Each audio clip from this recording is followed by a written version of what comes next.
اور بدو آبادی کے حق حیات کے لیے آواز بلند کرنے والے شہید عودہ محمد کی میت 11 روز تک قبضے میں رکھنے کے بعد بالآخر ان کے اہل خانہ کے سپرد کر دی گئی ہے۔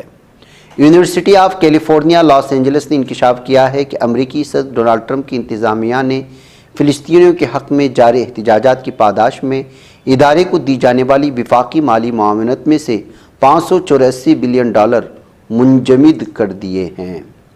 غزہ کی مظلوم سرزمین پر قابض ظالم اسرائیلی فوج کی طرف سے جاری اجتماعی نسل کشی آج 671ویں روز میں داخل ہو چکی ہے۔ بمباری، توپخانے کے گولے اور نہتے بھوکے اور بے گھر فلسطینیوں کا قتل امریکی سیاسی و عسکری سرپرستی کے ساتھ بدستور جاری ہے۔ جنوبی افریقہ نے عالمی برادری سے بھرپور اپیل کی ہے کہ وہ فلسطینی ریاست کو فوری طور پر تسلیم کرے اور قابض اسرائیل کی طرف سے جاری فلسطینی قوم کی نسل کشی کو روکنے کے لیے مؤثر اقدامات کرے۔ انسانی حقوق کی عالمی تنظیم ہیومن رائٹس واچ نے جمعرات کے روز ایک نہایت تشویشناک رپورٹ جاری کی ہے، جس میں انکشاف کیا گیا ہے کہ قابض اسرائیل نے غزہ پر جاری نسل کشی جنگ کے دوران 7 اکتوبر سن 2023 سے اب تک 500 سے زائد اسکولوں کو بمباری کا نشانہ بنایا۔ ان میں وہ اسکول بھی شامل ہیں جو بے گھر فلسطینیوں کے لیے عارضی پناہ گاہوں کے طور پر استعمال ہو رہے تھے، جس سے ثابت ہوتا ہے کہ غزہ میں رہنے والوں کے لیے اب کوئی محفوظ جگہ باقی نہیں بچی ہے۔ اسلامی تحریک مزاحمت حماس نے قابض اسرائیلی حکام کی جانب سے مفتی اعظم القدس فلسطین شیخ محمد حسین کو مسجد اقصیٰ سے جبری طور پر 6 ماہ کے لیے بے دخل کرنے کے فیصلے کو صریحاً یہ قابضانہ، انتقامی اور ظالمانہ اقدام قرار دیا ہے۔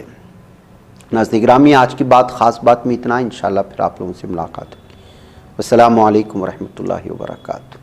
یہ چینل حق نگر بن کر کچل دیتا ہے فتنوں کو، اگر گندی ہو پالیسی تو مرتے دیکھ کتنوں کو، اسی بازار میں بکتے ہوئے دیکھا ہے سپنوں کو، سبھی یکساں ہے یہ پیغام دو غیروں کو اپنوں کو، وطن اہل وطن کا ہے گلے بے خار، سیدھی بات